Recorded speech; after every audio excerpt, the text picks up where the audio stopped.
Baik, bismillahirrahmanirrahim. Assalamualaikum warahmatullahi wabarakatuh. Apa kabarmu hari ini? Semoga kalian tetap dalam kondisi sehat walafiat untuk mengikuti kegiatan pembelajaran kali ini. Ketemu lagi dengan saya, kali ini untuk pendidikan Pancasila dan Kewarganegaraan untuk kelas 11 di bab 3 di bagian yang keempat. Nah, nanti silakan kalian yang belum nanti bisa menyaksikan video sebelum dan selanjutnya. Yang kalian belum subscribe, silahkan subscribe channel ini.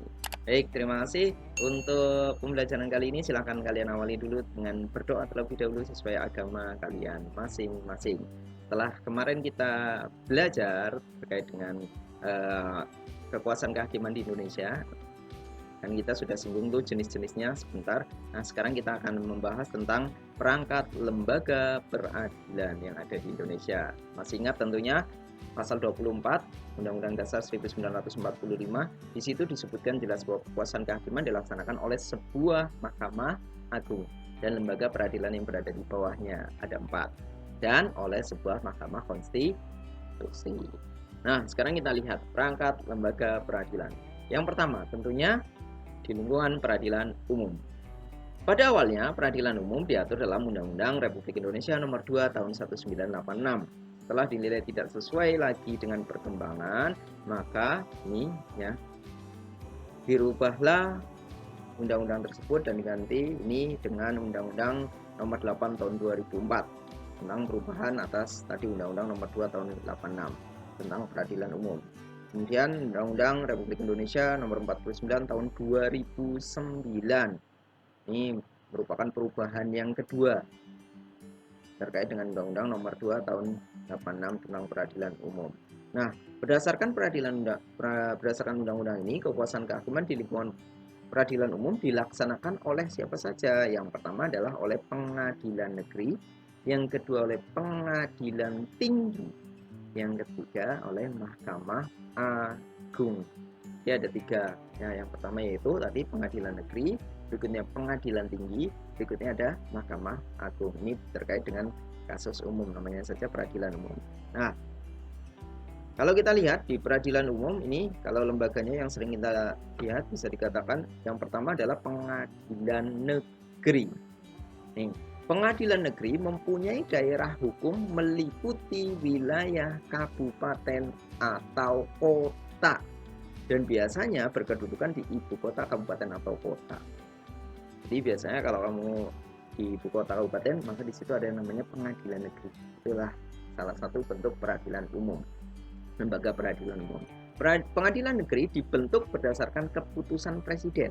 Untuk menjalankan tugas dan fungsinya, pengadilan negeri mempunyai perangkat yang terdiri atas pimpinan. Nah, pimpinan itu terdiri dari seorang ketua dan seorang wakil ketua. Setelah pimpinan, berikutnya adalah hakim yang merupakan pejabat pelaksana kekuasaan kehakiman. Terus berikutnya ada panitera yang dibantu oleh wakil panitera, panitera muda, dan panitera muda pengganti. Berikutnya ada sekretaris, dan berikutnya ada jurusita. Nah, jurusita ini dibantu oleh jurusita pengganti. Jadi kalau di pengadilan negeri itu yang pertama ada pimpinan, yang kedua ada hakim, yang ketiga ada panitera, yang keempat ada sekretaris, yang kelima ada jurusita. Pengadilan negeri letaknya tadi di mana? Di tiap ibu kota atau kabupaten atau kota. Jadi setiap kabupaten ada satu. Nah, pengadilan tinggi.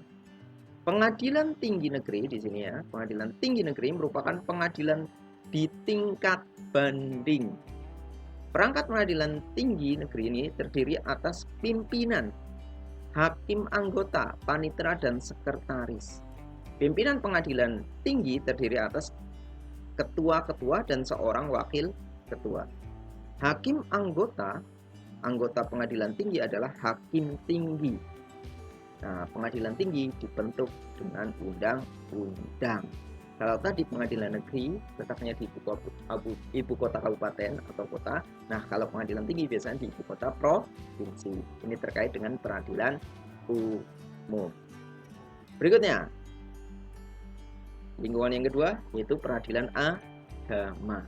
Peradilan agama diatur nih terkait dengan peradilan agama, yaitu Undang-Undang Republik Indonesia Nomor 7 Tahun 1989 tentang peradilan agama, dan Undang-Undang Nomor 3 Tahun 2006 tentang perubahan tadi, Nomor 5 Tahun 89 tentang peradilan agama, serta Undang-Undang Republik Indonesia Nomor 50 Tahun 2009 tentang perubahan kedua atas Undang-Undang Nomor 5 Tahun 89 tentang peradilan agama.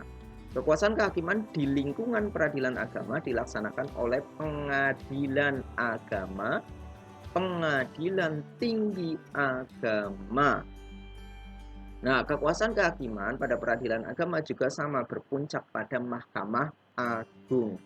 Yang pertama ada pengadilan agama. Kita lihat, kalau tadi pengadilan negeri ada di tiap ibu kota kabupaten atau kota, sekarang kita lihat pengadilan agama ini berkedudukan juga sama di ibu kota kabupaten atau kota, dan daerah hukumnya meliputi wilayah kabupaten atau kota.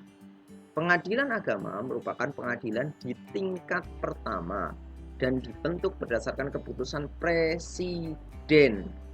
Perangkat atau kelengkapan di pengadilan agama terdiri atas pimpinan, hakim anggota, panitera, sekretaris, dan jurusita.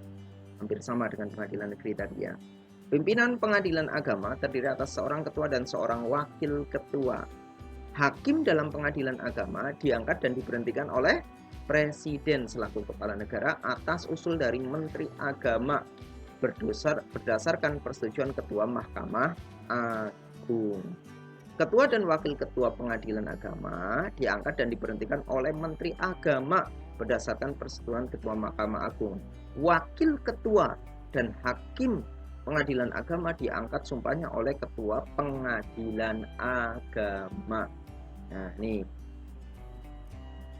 terkait dengan pengadilan agama di tingkat pertama, tapi untuk mengadili kasus yang terkait dengan perdata agama Islam terutama. Yang berikutnya, peradilan tinggi agama. Kalau tadi tinggi di umum itu ada yang namanya pengadilan tinggi negeri. Di sini kalau di agama, terkait di peradilan agama, ada pengadilan tinggi agama. Berkedudukan di mana? Di ibu kota provinsi, dan daerah hukumnya meliputi wilayah provinsi. Pengadilan tinggi agama merupakan pengadilan tingkat banding. Kalau tadi di umum itu tingkat bandingnya namanya pengadilan tinggi negeri. Nah, kalau di sini pengadilan tinggi agama. Perangkat dan alat kelengkapan pengadilan tinggi agama terdiri atas pimpinan, hakim anggota, panitera, dan sekretaris. Sama dengan pengadilan tinggi negeri. Pimpinan pengadilan tinggi agama terdiri atas seorang ketua dan seorang wakil ketua. Ketua pengadilan tinggi agama diambil sumpahnya oleh Ketua Mahkamah Agung. Hakim anggota pengadilan tinggi agama adalah hakim tinggi. Wakil ketua dan hakim pengadilan tinggi agama diambil sumpahnya oleh Ketua Pengadilan Tinggi Agama. Ini terkait dengan peradilan agama. Sekarang kita lanjut di berikutnya, yaitu adalah peradilan militer. Tikungan yang ketiga di bawah Mahkamah Agung. Peradilan militer ini, ya ini mungkin akan berbeda dengan pengadilan umum dan pengadilan negeri dan pengadilan agama. Peradilan militer diatur dalam Undang-Undang RI Nomor 31 Tahun 1997. Dalam undang-undang tersebut yang dimaksud dengan pengadilan adalah badan yang melaksanakan kekuasaan kehakiman di lingkungan peradilan militer yang meliputi pengadilan militer, pengadilan militer tinggi, pengadilan militer utama, dan pengadilan militer pertempuran. Kalau tadi pengadilan negeri kan dua. Ya, ada di peradilan umum itu ada dua, yaitu pengadilan negeri dan pengadilan tinggi negeri. Di agama ada pengadilan agama dan pengadilan tinggi agama. Nah, kalau di militer ada pengadilan militer, ada pengadilan militer tinggi, ada pengadilan militer utama, dan ada pengadilan militer pertempuran. Dalam peradilan militer dikenal adanya auditorat. Apa itu auditorat? Auditorat itu badan di lingkungan TNI yang melakukan kekuasaan pemerintahan negara di bidang penuntutan dan penyidikan berdasarkan pelimpahan dari Panglima TNI. Auditorat terdiri atas auditorat militer, Auditorat Militer Tinggi, Auditorat Jenderal, dan Auditorat Militer. Baik, ini memang agak lumayan rumit ya untuk pengadilan militer. Berikutnya, lembaga peradilan yang keempat yaitu Peradilan Tata Usaha Negara. Pada awalnya, Peradilan Tata Usaha Negara diatur dalam Undang-Undang Republik Indonesia Nomor 5 Tahun 1986. Kemudian diubah dengan Undang-Undang Nomor 9 Tahun 2004 tentang perubahan atas Undang-Undang Nomor 5 Tahun 86 tentang Peradilan Tata Usaha Negara. Kemudian diubah lagi dengan Undang-Undang Nomor 51 Tahun 2009 tentang perubahan kedua atas Undang-Undang Nomor 7 Tahun 1986 tentang Peradilan Tata Usaha Negara. Nah, kekuasaan kehakiman di lingkungan Peradilan Tata Usaha Negara dilaksanakan oleh Pengadilan Tata Usaha Negara dan Pengadilan Tinggi Tata Usaha Negara. Kalau ini berarti hampir sama dengan Peradilan Umum dan Peradilan Agama. Jadi cuma ada Pengadilan Tata Usaha Negara dan Pengadilan Tinggi Tata Usaha Negara. Pengadilan Tata Usaha Negara berkedudukan di ibu kota kabupaten atau kota, dan daerah hukumnya meliputi wilayah kabupaten atau kota. Pengadilan Tata Usaha Negara merupakan pengadilan tingkat pertama. Ya, tingkat pertama ini. Pengadilan Tata Usaha Negara dibentuk berdasarkan keputusan Presiden.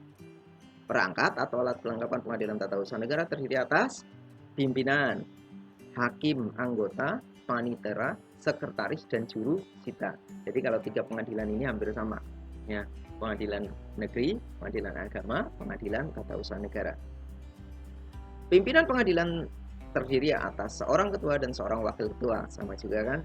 Hakim pengadilan adalah pejabat yang melaksanakan kekuasaan kehakiman yang diangkat dan diberhentikan oleh Presiden atas usul Ketua Mahkamah Agung. Wakil ketua dan hakim Pengadilan Tata Usaha Negara diambil sumpahnya oleh Ketua Pengadilan Tata Usaha Negara. Nah, kalau Pengadilan Tinggi Tata Usaha Negara nih berkedudukan di mana? Sama dengan Pengadilan Tinggi Negeri dan Pengadilan Tinggi Agama. Berkedudukannya di ibu kota provinsi dan daerah hukumnya meliputi wilayah provinsi. Pengadilan Tinggi Tata Usaha Negara merupakan pengadilan tingkat banding. Perangkat atau alat kelengkapan Pengadilan Tinggi Tata Usaha Negara terdiri atas pimpinan, hakim anggota, panitera, dan sekretaris. Pimpinan Pengadilan Tinggi Tata Usaha Negara terdiri atas seorang ketua dan seorang wakil ketua. Sama juga kan? Ketua Pengadilan Tinggi Tata Usaha Negara diambil sumpahnya oleh Ketua Mahkamah Agung. Hakim anggota pengadilan ini adalah hakim tinggi. Wakil ketua dan hakim Pengadilan Tinggi Tata Usaha Negara diambil sumpahnya oleh Ketua Pengadilan Tata Usaha Negara. Itu lingkungan peradilan yang keempat. Yang berikutnya yaitu ada yang namanya Mahkamah Konstitusi. Mahkamah Konstitusi adalah lembaga negara yang baru yang muncul setelah adanya amandemen UUD 1945. MK merupakan perwujudan dari pasal 24C UUD 1945. Lebih lanjut lagi diatur dalam Undang-Undang Republik Indonesia Nomor 24 Tahun 2003 tentang MK. Kemudian dirubah juga Undang-Undang Nomor 8 Tahun 2011. Ya, ini merupakan perubahan atas Undang-Undang Nomor 24 Tahun 2003. Nah, Mahkamah Konstitusi terdiri dari 9 orang hakim konstitusi. Nah, 9 orang itu nih masing-masing 3 diajukan oleh DPR, Presiden, dan MA. Jadi jumlah hakim MK itu ada 9, 3 orang diajukan oleh Presiden, 3 orang diajukan oleh DPR, 3 orang diajukan oleh Mahkamah Agung. Susunan organisasinya ini terdiri atas seorang ketua merangkap anggota, seorang wakil ketua merangkap anggota, dan 7 orang anggota hakim konstitusi. Untuk kelancaran tugasnya, Mahkamah Konstitusi dibantu oleh sebuah sekretariat jenderal dan kepaniteraan. Yang susunan organisasi, fungsi, tugas, dan wewenangnya diatur lebih lanjut dengan keputusan Presiden atas usul Mahkamah Konstitusi. Masa jabatannya hakimnya adalah 5 tahun dan dapat dipilih kembali hanya untuk 1 kali masa jabatan kayak Presiden. Ya. Ketua dan wakil ketua Dipilih dari dan oleh hakim konstitusi untuk masa jabatan 3 tahun. Kalau masa jabatan hakimnya 5 tahun, tapi kalau ketuanya 3 tahunan. Tuh. Hakim konstitusi adalah seorang pejabat negara. Baik, itu untuk pertemuan kali ini terkait dengan perangkat lembaga peradilan. Untuk pertemuan berikutnya, yaitu kita akan bahas, nah kalau pengadilan negeri itu menyelesaikan kasus apa, pengadilan agama menyelesaikan kasus apa, sampai Mahkamah Konstitusi itu menyelesaikan kasus apa. Terima kasih, jangan lupa dicatat yang penting-penting. Semoga hari ini ada manfaatnya. Jangan lupa silakan subscribe channel ini. Banyak salahnya saya mohon maaf. Assalamualaikum warahmatullahi wabarakatuh.